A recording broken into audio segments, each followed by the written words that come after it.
carnet de voyage au Japon, la ville de Nara. Si vous séjournez à Kyoto ou si vous avez séjourné directement à Nara, je vous conseille d'y passer une journée, plus ça me paraît un petit peu ambitieux.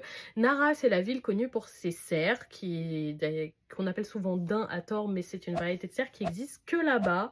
Si je peux faire un petit peu de prévention, évitez d'acheter, vous savez, ces gâteaux à leur donner parce que vraiment les cerfs en deviennent agressifs et sont pas super bien traités, donc très bien pour passer dans la ville et passer à côté, mais pensez à eux quand même. Mais on ne va pas à Nara que pour les cerfs, et ce que je vous recommande très fortement de visiter, c'est le Kasuga Taisha, qui est un magnifique temple sur le thème des cerfs, avec de très belles lanternes dorées avec des motifs de cerfs. Vous avez une pièce même complètement dans le noir avec juste les lanternes allumées pour vraiment avoir l'ambiance comme c'était de nuit.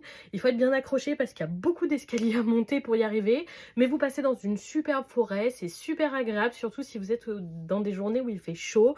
Par contre, si c'est des journées de pluie ou des journées humides, je vous le déconseille parce que vous allez patauger dans la boue.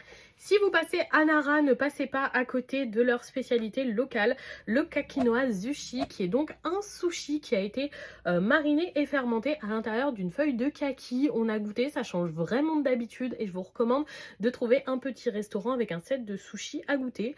On a pris un restaurant à côté de la gare qui était vraiment super, et aussi si vous voulez une petite dégustation incroyable, ça c'est vraiment très personnel, mais à l'intérieur de la gare de Nara, il y a une boutique de pudding, c'est hyper précis, c'est des petits flancs qui étaient incroyables. Depuis qu'on est rentré, j'en rêve, je n'ai jamais retrouvé d'équivalent, je rêve de remanger ces puddings. Donc vraiment, si vous passez à Nara, repartez avec 2-3 puddings, ils étaient incroyables. Et voilà pour ce que je vous recommande pour une petite journée à Nara. Dites-moi ce que vous auriez recommandé et surtout, bonne soirée tout le monde!